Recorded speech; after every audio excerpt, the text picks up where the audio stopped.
Welcome to Films and Stuff with your hosts, Pete Mitchell and Ethan Hunt. Hi, everybody. Welcome back to Films and Stuff. I'm Ethan. I'm here with Pete. And Pete, it is time for our weekly Stream or Skip Plus episode. That's right. How are you this week? Everything is great with me. What were our assignments this week for Stream or Skip? So as with every week, I went through a randomly assigned show that you gave to me, and you did the same that I assigned for you. And the idea was that we would watch at least 2 episodes, determine if it was worthy of being streamed or skipped. Yes. I'll kick off this week. I had a Netflix show called The Patience of Dr. Garcia. Is it creepy? It's not creepy at all. In fact, it's quite decent. I will say a couple things. First of all, this is the second week in a row where I've watched a pseudo World War II era show. On Netflix. On Netflix, that's exactly right. So last week I had Transatlantic, and this week I have a Spanish show set in the late 1930s during the Spanish Civil War. So it's not quite World War II yet, but obviously Hitler has risen to power. There's a lot of allusions to that. And of course, I had to do a little bit of digging because, again, Western European 20th century history, not my bag. So I don't know much. Not the topic of Films and Stuff podcast. Not generally not. And, I mean, like we all did our social studies classes in high school. So what little I know of it, I remember from high school. The Spanish Civil War is going on. You have the blue shirts and the red shirts. The blue shirts are the fascists who are more or less aligned with the Nazis. And they make allusions to that. But in any case, that's the political landscape of the show. The premise of the show is that the show centers on a doctor called, obviously, Dr. Garcia, a doctor who doesn't just work at a hospital, but has also been kind of nominated / elected as the head of the medical association that goes to the front lines during the Civil War.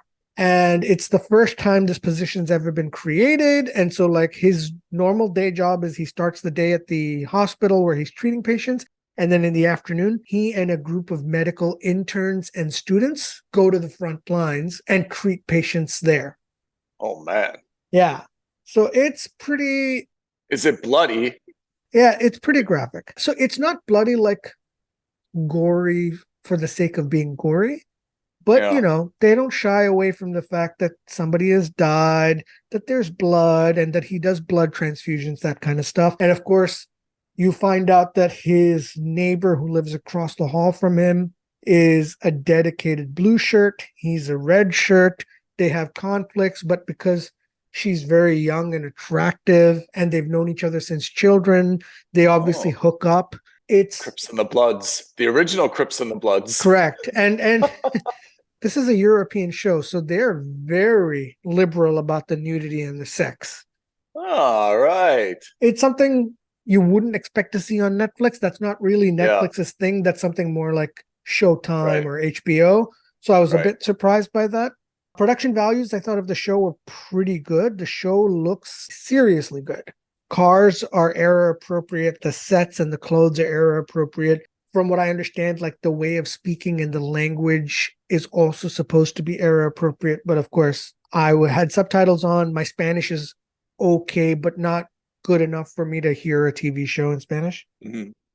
So yeah, it's a fictional show and they try to make it spicy because they add elements of espionage, so in the first episode, we find out that a potential German collaborator has been brought into the hospital, and we learn that he's actually not a German collaborator. He's a Spanish spy who's infiltrated the German ranks. And so what they have to do is they can't find out that he's been killed or that he's been injured. So what they do is Dr. Garcia goes to the morgue, takes another patient's name, and assigns that identity to him. And they create a lifelong friendship. And then In the second episode, if you're not paying attention, you realize they do the same thing that The Witcher did previously, which is it shows a flashback and a flash forward, Oh, yeah, but they yeah. don't tell you that they're going Oh, back in that's hard time to or that they're follow. going forward Yeah. in time. So you really have to pay attention. So again, confident in themselves to not hold your hands. Mhm. And again, because the show is in Spanish, because the show is in an era which is not exactly my cup of tea, it did little to nothing for me. But I expect that for fans of fictional dramas, especially of, like, generally speaking, a wartime espionage drama, I would imagine would be right in our alley. Yeah. But I think coupled with the fact that I don't really care about the Spanish Civil War, and I'm not to denigrate it, but it's just not my thing. And then it's also in Spanish. Those things are kind of like a double whammy. So it is obviously a good show. I think that most people are going to really like it. But for me, it's a skip. I'm not going to go back to watch more episodes to see how it ends because I don't want to put myself through having to read 8 more episodes worth of subtitles for a show that's not exactly hitting on all cylinders for me. You know, there was something interesting. I can't remember which of us said it. I'll say it's you. When we were watching Moon Knight, and we were saying, historically, this is a stereotype and it's a generalization. So please don't send us a bunch of emails and DMs saying what we got wrong. But generally, when you look at the Middle East and Europe to an extent, a lot of their content is looking backwards. And there's not a lot of sci-fi or futuristic stuff that come out of those regions, you know? They're always kind of looking backwards.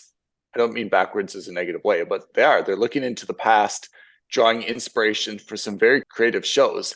And you're saying, hey, I'm not into the Spanish Revolution. And that's a very niche, okay, yes, it's a Spanish show, but that's a very niche market. Do you think that this show would have had more legs if they would have made it in the future and it's some type of either apocalyptical or rebels or some type of future show that wasn't just specifically Spanish history based? Do you think the story would have been like equally compelling and maybe more so when you take out the historical element?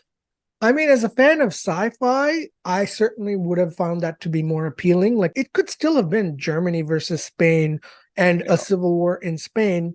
Again, I'm speaking out of my butt, but maybe set on the moon or maybe set in, 2025. And we're trying to figure out, like, because the themes are, I think, universal, right? The idea of a civil war tearing the country apart, social Loyalties and economic pressures applying to 2 different groups of people with 2 different kinds of ideologies. I mean, I don't want to sound melodramatic here, but that's kind of like what we're seeing in the US today, right? Where instead of being an all-out civil war, there is certainly a culture war happening.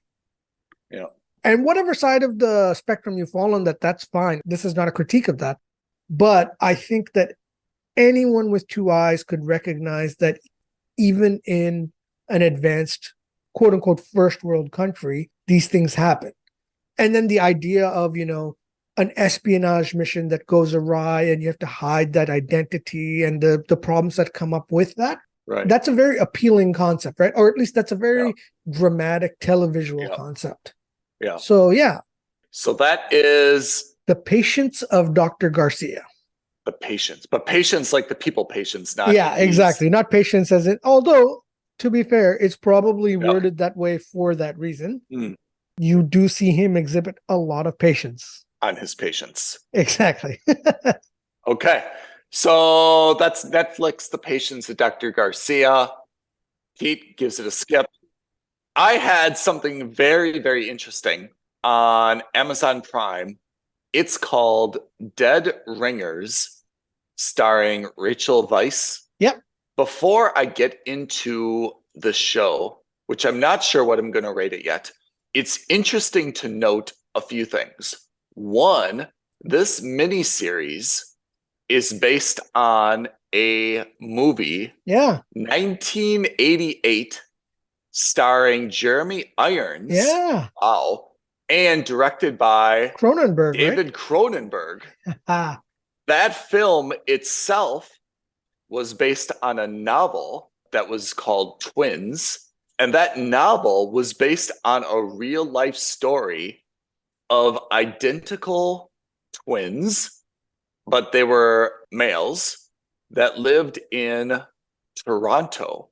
The story goes that they were gynecologists and they had very different personalities. One was very outgoing, one was much more introverted, and they died under very suspicious circumstances. And it was questionable whether they did like a suicide pact or whether one died and the other couldn't live without the other, so the other killed himself as well. So that was the premise for the novel. The novel was the premise for the film. Now this film is the premise for this miniseries, but instead of making them males, it's females, and it stars Rachel Weisz as both sisters. And it took me a while to get it, actually, because I did not do any research before I saw this. I was watching it, and it's obviously apparent that they're identical twin siblings, but I wasn't getting like which one was good or which one was bad, or even that it was very subtle at first, maybe intentionally so. Then I figured it out. One always wears her hair up, one always wears it down. And that's how you can kind of tell them apart. Can I guess who's the bad guy? You can. The one who wears her hair down. That's correct. I knew it. I wouldn't say a bad guy. I would just say one is much more sinister. It's not the wrong word. I guess I would describe it as one is a little bit more aggressive and maybe obnoxious, but not necessarily like evil. And the other one is very uptight. You know, like someone says goodbye to them once and says, all right, you behave and you loosen up, you know, and I think that described them very, very well. Right. I watched 4 episodes and a few things. I mean, this is no holds barred swearing, a lot of F-bombs, first of all, not a lot of sex. Like I don't think that there's like any like nudity. But I mean, of course, you see people like in bed with like some implications, you know, but like nothing of like course. Yeah. too steamy. But you see, because they're gynecologists, they focus on like giving birth and pregnancies. There is some birthing scenes that are, to be honest, I don't even know if I've seen like a birthing scene in TV or a movie that's been anything other than like kind of the bed sheet over the lady's legs, right? Right. And then the doctor like kind of grabs the baby and like lifts it up, right? These are like graphic as serious stuff. Like you see like heads breaching kind of stuff. So probably more realistic. Yeah, I've never seen it, so but I'm gonna guess Likewise, it is. but I'm assuming. I'm gonna guess it is. So do I like the show? It's compelling. The acting is superb. Production value's solid. I'm not really like enthralled by the story though. You know, it's very subtle in terms of, you know, their different appetites for men and for women. One of them is a lesbian, one of them is heterosexual. Their appetites for like partying, their appetites for like saying what's on their mind. It's a little bit more subtle. I don't either like or dislike either of the characters. I just kind of accept them as who they are. I don't think either one of them is particularly compelling or repulsive. It's definitely something that is hard to turn off, but at the same time, I wouldn't recommend this show to anybody. So I think I'm going to give this a mooch with a caveat that Rachel Weisz is exceptional and however they filmed it. So I give the creators a lot of credit. I give Rachel Weisz a lot of credit. I think she's done great. I like the adaptation that it's women instead of men as the gynecologists, but I'm not like really dying to like continue watching it or seeing how it ends, or, you know, I'm not like just enthralled by the characters. So I would say it's very, very solid. I think Amazon Prime, you know, chose something that's not dramatically expensive to make. It's based on an IP. It's going to have, you know, strong following, but at the same time, it's not going to be their moneymaker. And I'd be surprised if there's a second season, just kind of knowing already how this is going to end. So I give this a mooch Dead Ringers on Amazon Prime. Okay. But that's not all. One, we have to choose our streamer skips for next week. And knowing you, Pete, you've already done that. And second, I think we need a little bit of bonus content given what's coming up in the world of HBO. I would agree. And I thought that it would be a good time to also do a very quick recap / review of HBO Max's streaming platform. So maybe we should do that. Have you been having any issues logging on to quote unquote Max? It's a joke. It's a joke. Honestly, I think that's the worst platform. I've almost given up even trying to log on to HBO. I thought it was me. I thought, No. oh, well, I'm traveling. I'm in India. I have to access it through VPNs. It could just be a Pete problem. Nope. But it clearly isn't, right? I've been hearing across the spectrum, everybody and their mother is having a problem with signing on to Max. First of all, why do we need a new app? That's a problem. Like, I think that's annoying. Yeah. Second thing was, I hate the user interface. I don't know about anyone else. I don't know about you, but I thought that HBO Max's previous user interface was serviceable. It wasn't good by any means, but it wasn't bad. I don't know. I just thought the technical issues, just a nightmare to deal with. I mean, I agree. And I have to say, if you're going to create a website, the most basic fundamental element that should work is allow your paying users to be able to log in. If your paying users aren't able to log in, it is, I'm out of the words for HBO Max. I've really given up on it. If it weren't for Succession, I would never go there. And I think I told you in the past, I wasn't even able to renew my subscription. That's right. I had to ask my brother if he could try to log in and renew his subscription. Even he had problems. I mean, this is the equivalent of throwing your money at HBO and them throwing it back repeatedly. Just an absolute farce. Playing hard to get is the wrong way to go in this kind of business. Totally agree.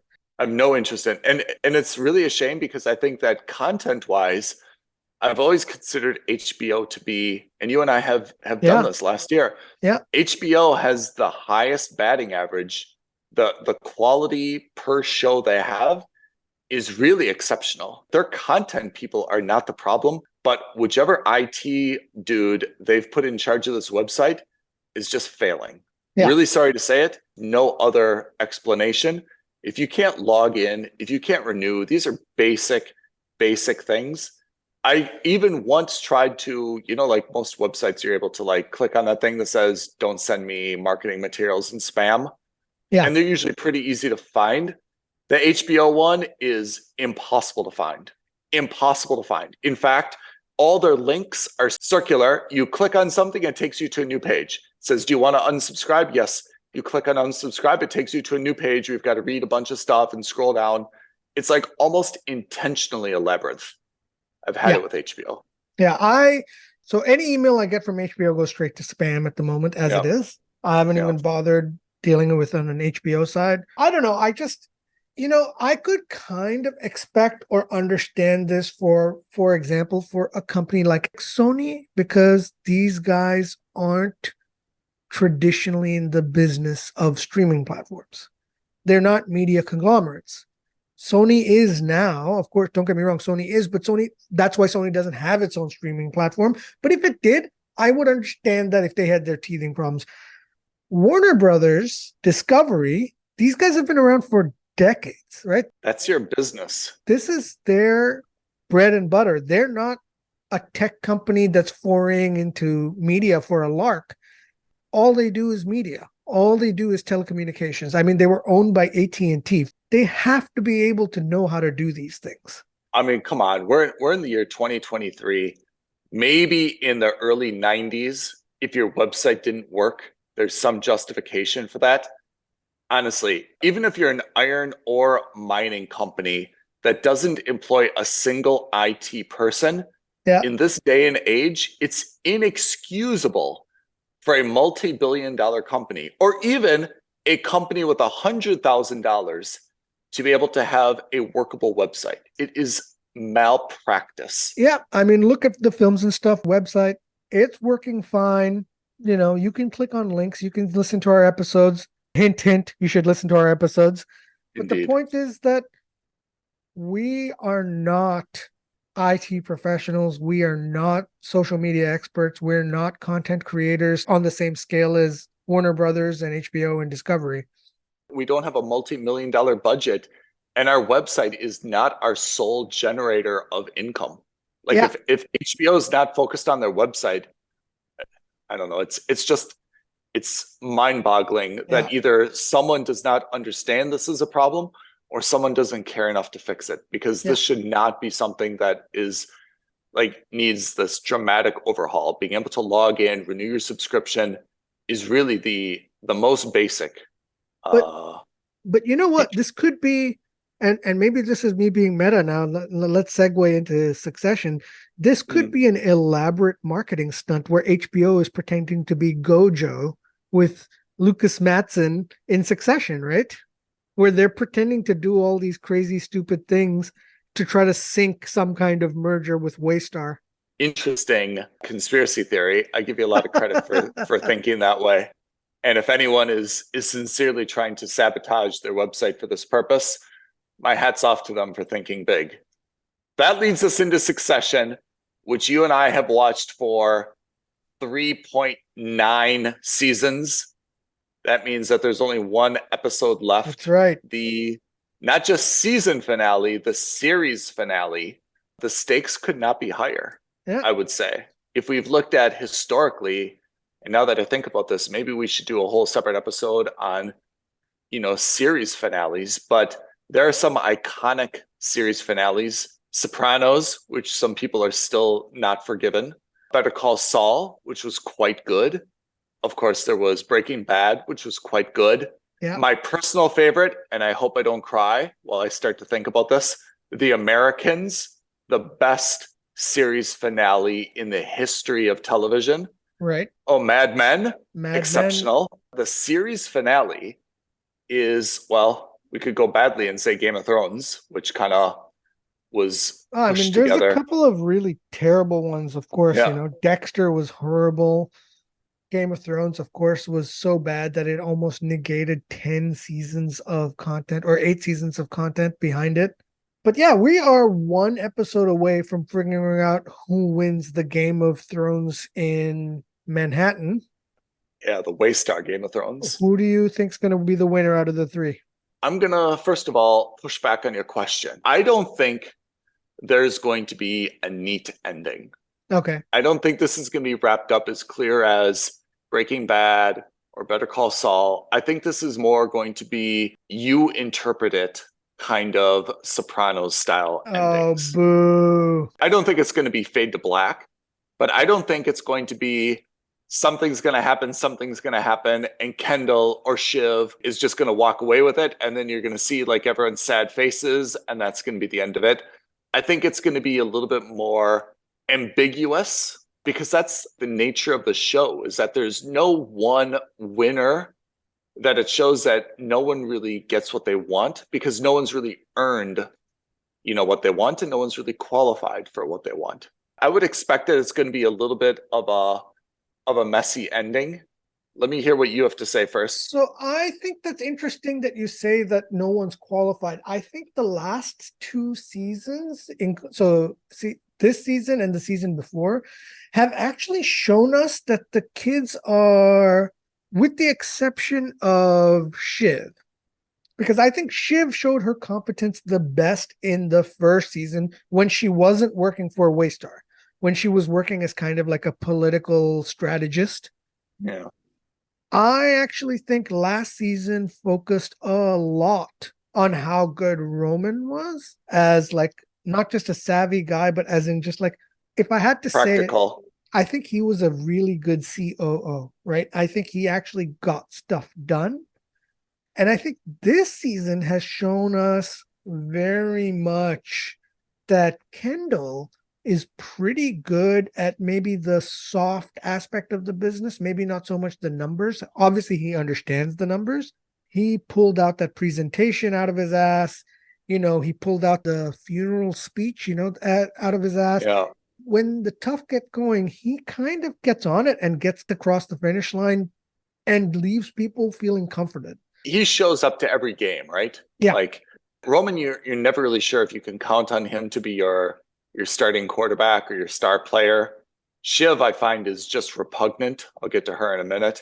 But yeah, Kendall, for all his flaws, he shows up with his game face and he's ready all the time, right? Yeah, like he comes off looking like he's incompetent, but he's kind of like Ben Roethlisberger.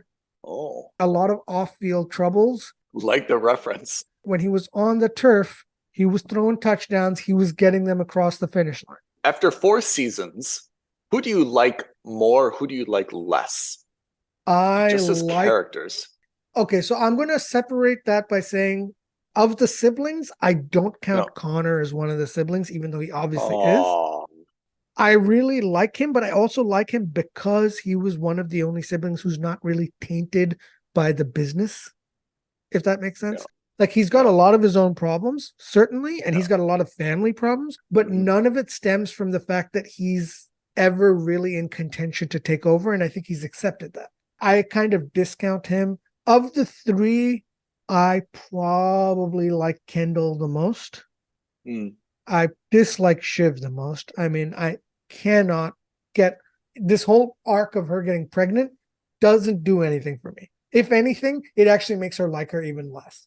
You know what I was thinking about? I mean, Shiv is played by this actress called Sarah Snook. Yeah. Who I'm sure is an entirely likable, decent person. Yeah, exactly. But I think that the Shiv character is so repugnant. I can't help but to wonder if it's going to stain her professionally in a way that the actor who played Jar Jar Binks, the actress who played Skylar White, I was just the actress who played Paige Jennings from The Americans, those are humans, actors, right? Yeah. Who received such hatred, mostly online, right? King Joffrey. Yeah, for the characters that they played, because their characters were so, not in all cases repugnant, but like really disliked. If Sarah Snook had an opportunity to do a rom-com, would you watch that movie? I wouldn't. I feel like, unfortunately, I'm sure that's an entirely nice lady. I hate her character, Shiv, so much. I don't want to see her in any other show or movie. She'll be a victim of her own success for this. Isn't that just a terrible thing that like you've played? And it doesn't happen with all bad guys. There's some bad guys who are really bad guys, and you actually don't mind them as bad guys because they're so evil, or the way that they come off. I think it's that Shiv is so duplicitous and she's so disingenuous that you actually just really dislike her. Not because she's so evil. She's equally evil as everyone else on that show. It's just that the way she demonstrates that evilness is in a whole different level of manipulation and ugliness, huh? Yeah. I mean, I don't know. I don't like her character at all. Nor do I. And in terms of people who, inevitably there's going to be questions of people are going to say, well, that's sexism, blah, blah, blah. Each of them is equally repugnant. Fine. I'm not saying that. Yeah. I don't think that's an issue because there are other women characters in this show who I think are maybe not at the same level of badness, but who are certainly strong characters who I really like. Like, I really like Jerry. And I actually find her mother to be hilariously bad. Oh, Marsha? No, not Marsha. Her bio mom. Oh, yeah, the British lady. Yeah, right? she's horrible, right? She's horrible, but I was so compelled by like that scene in the church where she gets all of Logan's ex-wives / ex-girlfriends to sit together. Yeah. Oh, man, I thought that was such an impressive coup de grace on essentially a dead man already, right? Like, what a way to slam him literally from beyond the grave. It was insane. That's the thing, is that there's people who are evil but you don't necessarily dislike them so much. You just recognize that they're evil. And then there's people like Shiv's character, the way that she's just so, not just even nasty, she's just undermining her brothers, like playing both sides, being awful to Tom, but then kind of being nice to him. Like just she's pregnant, but then you see her drinking the champagne. It just seems like everything that she does, the way that she's kind of like, even Mattson. Mattson's the Swedish guy, right? Yeah, the pseudo Elon Right? Musk and elk. Like she's not even being strong and saying, hey, I should be your CEO. Kind of got this weakness about her. She pussyfoots around it so much, Yes. and she obviously is going to get stabbed in the back because he was I like, agree. I think I could make a US CEO work. He left it completely vague, while also she took it as to say, oh, he'll put me into the position as CEO. There's no way he's going to choose her. Absolutely no not. Way. She's so easily manipulated by that. I agree. And she's so weak. I would like her more if she would actually dial up the evilness. But the fact that she's screwing her brothers behind their backs, I think is horrible. But I can even get behind that if she'd be straight up to Mattson and be like, look, I'll get this deal for you. I want to be the CEO. Yes or no, do we have a deal? Right? Yeah. And just be straight up about it. I would respect her evilness much more. But the fact that she's trying to like be suggestive about it, and she's kind of assuming where everyone's watching this from 30,000 feet knows damn well he's not giving her anything. If anything, he's going to like have a one-night stand with her, totally rough her up and abuse her, be creepy stalker with her, and never give her the CEO role, right? Yeah, he's just going to dangle it in front of her. Yuck. The other character that I'm a little bit disappointed by is Cousin Greg, who I adored in the first 3 seasons. I've never liked him. And he hasn't shown any growth. In fact, he's just kind of turned into like a fuzzball. Yeah, right? It's because he's got money now and he kind of understands what to do with it and how to spend it, which is, of course, because of Tom. Yeah. But man, I can't stand him. Yeah. Tom has become a little bit more likable, right? Because he's finally standing up for himself. The first couple of seasons, he was kind of always like, okay, I'm going to suck up to Logan. I'm going to suck up to my wife. And obviously my wife is a billionaire. So, you know, even though I think we talked about this, he comes from a very well-to-do family. He's quite wealthy on his own right. He's quite smart. The episode where he finally has the all in all out fight with Shiv on their balcony, where he's just like, you're a terrible person. You're going to be a bad mother, just like your mother before you, because this is the kind of person you are. I like that he aired it all out. So Tom's become, I think, a little bit more likable throughout the show, whereas I think Cousin Greg has become less likable. He was cute and bumbling and kind of pathetic. He's become like a little bit Weasley and evil. Yeah. Without the funny parts, you know? So that's kind of my prediction. I don't think that, I certainly don't see this going to Mattson. I don't see the Gojo deal being consummated. I don't think that he made a very good impression in front of the president-elect. I don't think that, you know, he comes across as like a very decent, like compelling, intelligent guy. The alternative is then that it goes to Kendall, but I think that's just a little bit too clean a bow to put on this show. I just anticipate that there's going to be something new that comes up, but they haven't really like teased it. So for example, it would have made more sense if now the wives, you know, would have started to, you know, take like a more active role. If they'd implement that now, it just comes like out of left field. It's too sudden. The way I see it right now is that it's going to be a Godfather ending where Kendall gets the crown and then we kind of see the doors close in on him being a real asshole. Maybe Stewie comes back. I'd love to see Stewie. He wasn't in the church at all. I thought he wasn't at the funeral. Yeah. That would have been a great scene for him to make some maneuvers or alliances of some kind. Yeah. Can I add just 2 things at the end? One, I have to say, usually a show ending after 4 years seems a little bit premature, but I think this is probably running its course in the right time. Absolutely. I would watch a 5th season, but based on where they are right now, I've kind of seen enough of it, and there's no real relationships in this show. It's just kind of everyone's personality or character coming out. So I have to say, I think they're wrapping it up at the right time. My second and last comment is I have to say, I'm a little bit disappointed that the showrunners integrated this election uncertainty into the storyline. Not because it's not compelling, but when fiction mirrors reality too closely, I think it comes off as not original. And particularly in the US, which, as you mentioned earlier in this episode, is already battling divisiveness Yeah. and all those negative things. I don't think that adding this element to the show makes things any better. Maybe it's a subtle parody in terms of how crazy people are. Like you saw, like Kendall's wife took his daughter couldn't handle this, right? She was emotionally damaged somehow.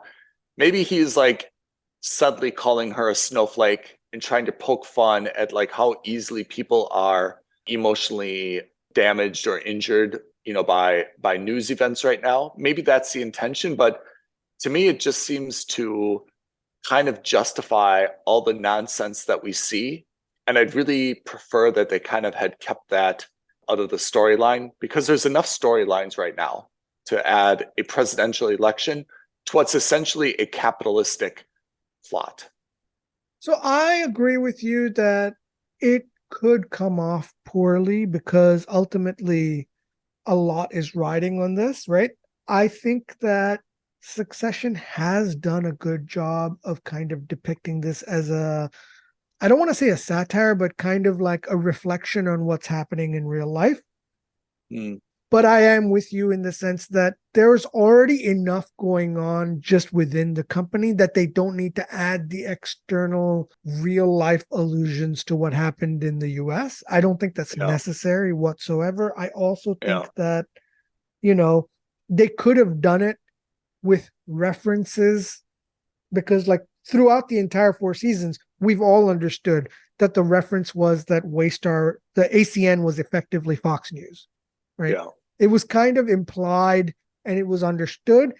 I think that was enough. I don't think we needed to see more of that. That's absolutely fine. They could have made a passing comment that Lucas was he was knocking off $1 billion from his offer because of the $1 billion settlement that ACN had to make for peddling some kind of misinformation.